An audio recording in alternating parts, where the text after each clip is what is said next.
Hey, Ivonne. Hey, how are you? Good, thank you. Ivonne, before we start, can you tell folks who you are? Yeah, I'm Ivonne Kinser. I'm originally from Venezuela, but I have been in the US for 23 years now.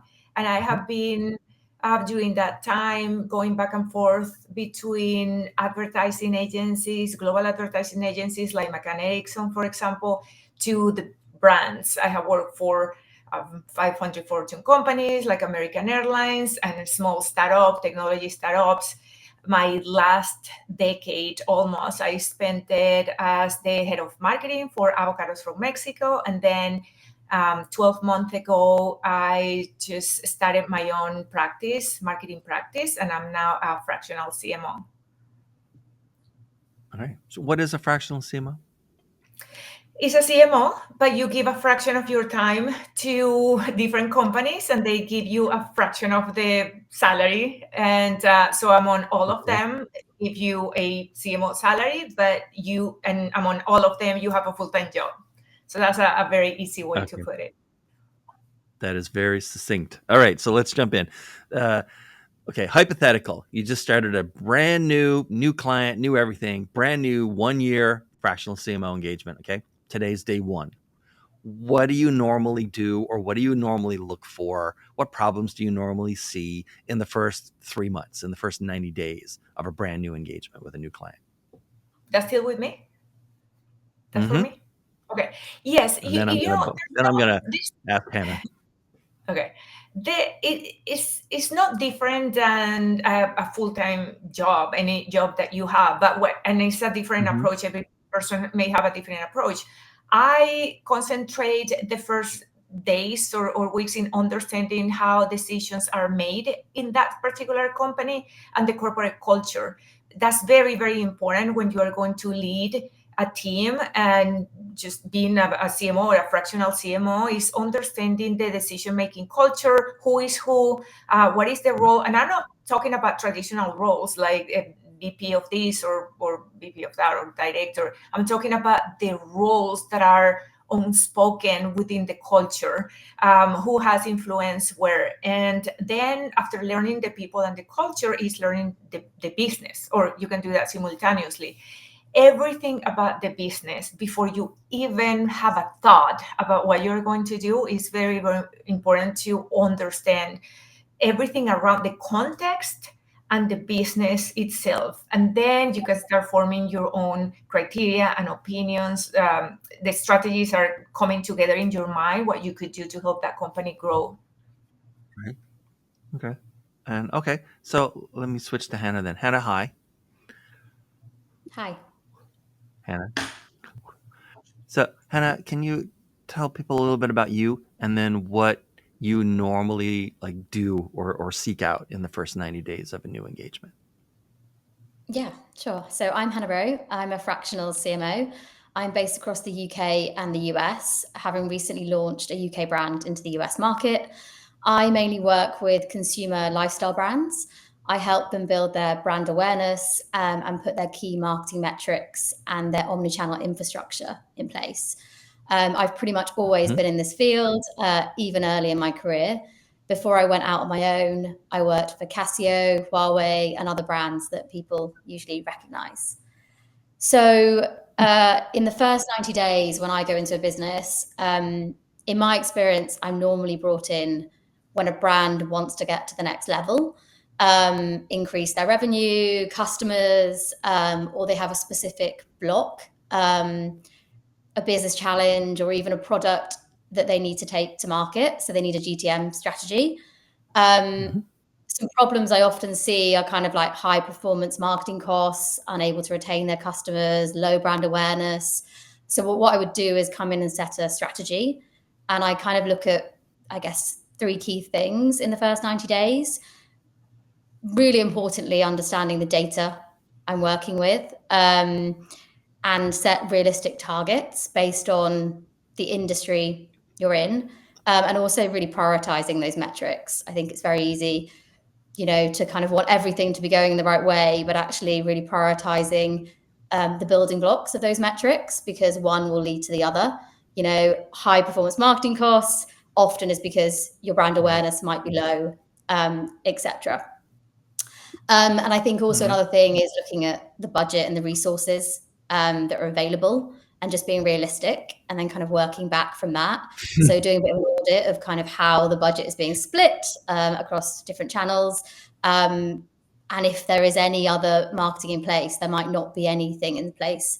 So really looking at the resources there, whether it's internally or agency, and kind of seeing what might be possible to kind of really build out that strategy. Okay, so let's talk about yeah, busy 90 days. All right, so let's talk about that for a second. Imagine I'm the CEO at the client. Okay, I had to convince somebody, even if it was just myself, to allocate, and budget out that spend to have a fractional CMO come in for a year. Right? How am I going to get maximum value out of that CMO? Oh, sorry. Go ahead. Yeah, go ahead, Anna. Okay.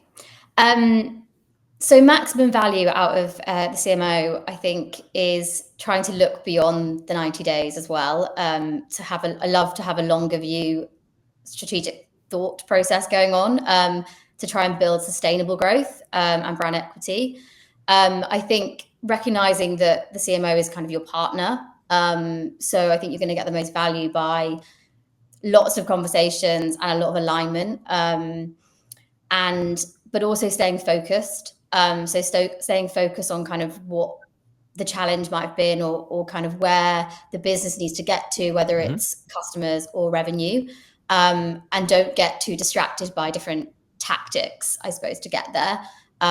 Keep kind of staying focused on strategic objectives, but also recognizing that in today's world, businesses, especially startups, they change quite quickly. So I think being adaptable, and as I mentioned, being a partner to the CEO is kind of first and foremost. And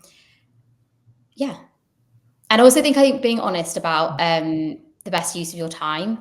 I think as you are fractional, the best use of your time is probably not in doing too much of the doing, but also making sure you've got the right resources in place, and just being really honest about where your time is best spent. Right. Oh, that's a good answer. Ivonne, so I want to change the question a tiny bit. How do companies, CEOs, or how do companies typically waste the money that they're spending on their fractional CMO? Like, what do they do that they shouldn't be doing, or what do they stop doing that they should have kept doing?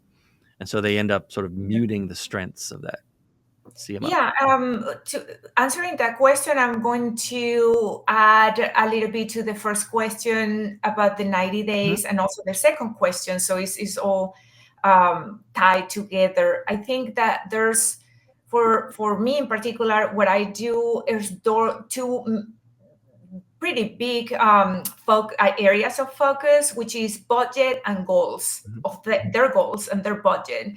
And I'm a maximizer. So the first thing that I'm going to do is just look at the budget and look at the goals and see where can I help them optimize the resources and optimize the budget, so we can not only reach but exceed the goals. And that is, why, giving them a reason why you should bring a fractional CMO, because it's going to bring growth to your business and cost efficiencies because of the experience that we have working with many brands. Now, how they waste or what they do and shouldn't do, I think that before bringing a fractional CMO in, they have to first have very, very clear goals. So when we ask, what are your goals, they can articulate those goals very, very clear, in a very clear way, so we can and be very also informative with the resources that they have, that the CMO can take and accomplish those, and help them accomplish those goals. I think that the lack of clarity is just going to lead to time wasted, and time in in any industry is a big barrier for growth. I think the more clarity they have, the faster they are going to see the results. I also think that if you're bringing someone externally, you have to be prepared if the relationship is not directly with the CEO, which is typically is, but there's also other teams involved. They have to just explain everybody the value this person is bringing, the goals this person is going to accomplish or aim to accomplish, and just to get collaboration of everybody to help this person succeed, because if this person succeeds, the company succeeds. But it's just, that understanding of the role, because it's a very relatively new role for more companies, for them to understand. It's just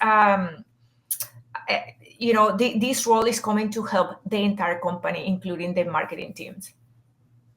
Okay. Hey, Ivonne, so speaking of the marketing team, in the first 90 days or so, like what, if anything, changes for the marketing team, the staffers that are already in place, the junior folks, the mid-level folks, right?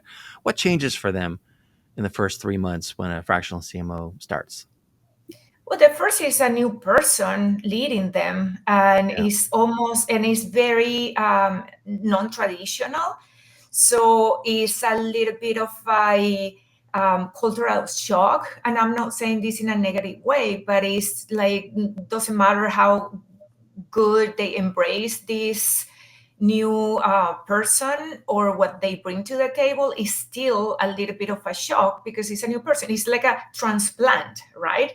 And Right. so that's the first thing. And just getting, be open to be led by a new person that it was not part of the organization last week.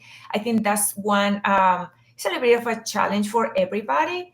And I think it's the responsibility of the CMO or fractional CMO, makes everybody feels comfortable and understand that we are here to help the company and the teams. Mm-hmm. And Hannah, what do you think? Like, how is the marketing team, the marketing staffers, how are they like different or better even after the first 90 days, if at all? How are they different, at least after the first 90 days of, in all likelihood, they may have had management in marketing before, but not actual C-level leadership before in marketing, right? So like, how are they better off at the end of that, let's say, first 3 months?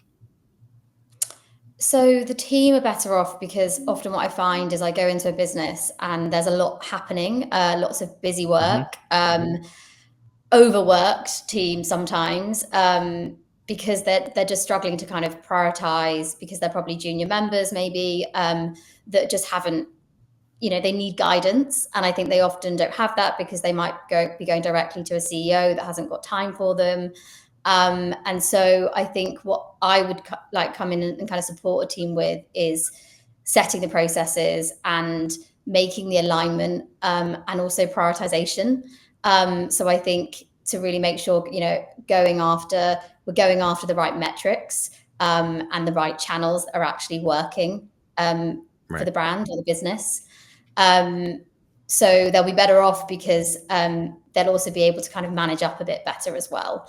I think there's often a lack of that, being able to manage up to kind of a CEO. So the fractional CMO is that perfect buffer, I suppose, as well, to kind of put the right processes in place and to support the team, but also support the CEO. Can I add something to that? No. So one thing Sure. that I have seen is that there's teams that are with very, very smart people doing an amazing job, but the efforts are disconnected. And what that happens is that no matter how much effort and hard work they put towards one direction, when the efforts are disconnected, the company doesn't see the results. So what a CMO comes to do is just integrating everyone with a unique vision. So every effort of every single person goes in the direction of the company's goals. And that, what I have seen is just very, it brings great relief for the teams, because now they feel working in together and toward a direction that makes sense for everybody. So that organization and that alignment brings the teams relieve a lot of stress and bring a lot of clarity, and with clarity, a new sense of purpose for the whole organization. Okay, so Ivonne, I want to ask you this question, and then I'm going to ask Hannah. So here's a new hypothetical. Someone you've known a long time, kind of a friend, calls you up and says, "Hey, so I know you're a fractional CMO, and my kid just started their career in marketing. They're the most junior hire in this company that they're now at in marketing, and they just brought in a fractional CMO. Do you have any advice for my kid in what to say, what to do, what to ask, or sort of like how to plan? So for the 1 year that they're going to have this senior person around in at least limited capacity, like what should they do or be thinking about?" I think that someone that just graduated or someone that is starting their career, that's the best time to learn. Be a sponge. Learn, ask questions. I don't think that ever any question is a stupid question when it's genuine. When you really want to know, unless you just want to ask a question to be able to say something. But if the question is genuine and you want to learn, those are always great questions. And again, any question that you get answer, any information that you have is what is going to build the stepping stones in your career. So knowledge is absolutely important in the first years. Don't worry about growing for now. Don't worry about just being light. It's just learn. And Hannah, what would you advise your friend's kid starting out their marketing career? I would advise, I think the learn is fundamental. I think something that, is always a challenge for all of us, but is super important, is to take feedback as well, like to be able to kind of use it to really enhance your career. Because fundamentally that fractional CMO is coming in for a fraction of the time to help develop the team, because that's kind of the most important thing. So I think learn from them. And I think often what I find with junior team members is they are doing great work, but they're not that visible, or they're not showing or able to promote themselves internally, and kind of manage up. So I think I would kind of come in and really help them sell themselves. I've worked at large corporations such as Huawei, where if you didn't shout about what you were doing, no one would know. And I think that came to me really early on. And I think whatever size of the business, I think it's around kind of that. And also I think they'd be able to kind of shout about, and I'd be able to help them understand kind of what they actually want to get involved in, because often in businesses, there's an opportunity to do something that you might not currently be doing. And so they'd be able to learn to kind of ask, and feel just really supported. And then ultimately, I think the final thing is they're probably very much in the executional, doing frantic stage, and unable to kind of prioritize and see the bigger picture. So I think, having a senior leader in marketing in the team enables you to kind of understand a bit more around the goal you're working towards, and be a bit more strategic to help kind of further your career. All right. Okay, so this is season 4, and in season 4, we always change the questions up a little bit between seasons, and this is the part of the podcast in season 4 where I don't have to do anything. So you guys can ask each other a question, and I think we're going to start with Hannah asking Ivonne, and then we'll flip it back. So what would be your question, Hannah? I'm going to ask you, if you weren't a CMO, a fractional CMO, what would you be doing? Well, first, I think that I will be a full-time CMO. But I think I will definitely be in marketing. Marketing today has so many different specialties that I will pick any of those. I love content creation, storytelling, branding. Digital marketing is in my core. I'm doing digital marketing since 2002. So I think that I will be probably still working on my own and helping companies in any of those capacities of marketing. Most likely in the content production, storytelling for the brand, etc. Now I ask her a All right. question. And Ivonne, what's your question? So, what are the pros and cons that you see between being a fractional CMO versus a full-time CMO, and why do you like one better than the other one?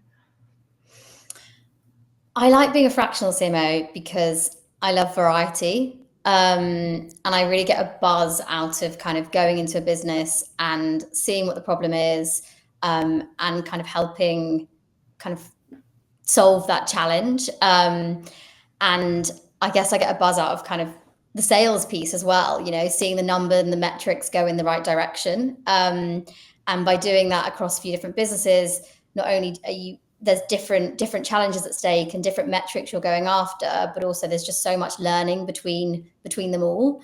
So I find that really rewarding.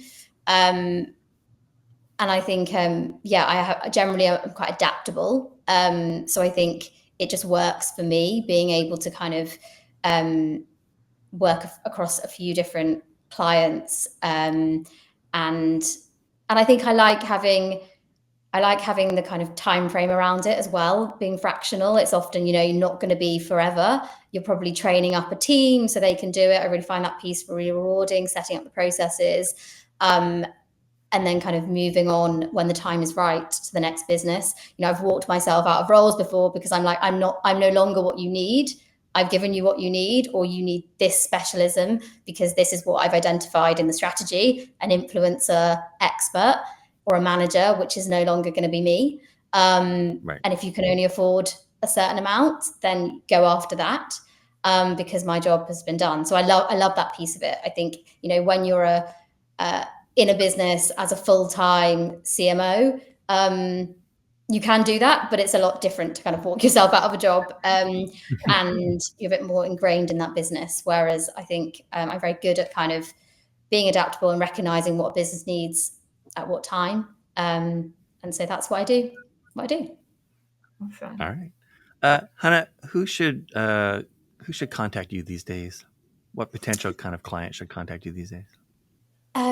Fast growth consumer startup brands or scale up brands, who don't have the processes and the infrastructure in place to grow at the speed they need to or want to.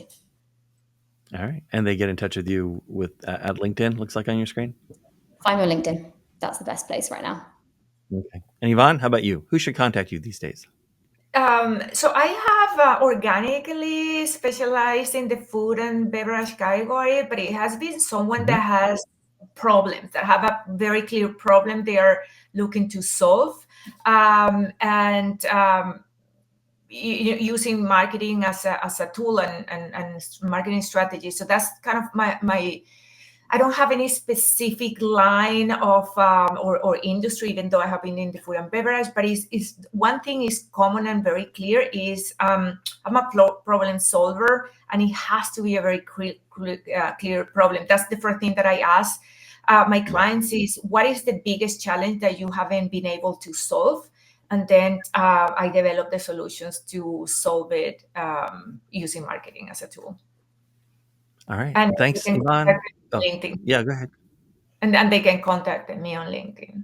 Everybody's on LinkedIn. Okay, fair enough. All right.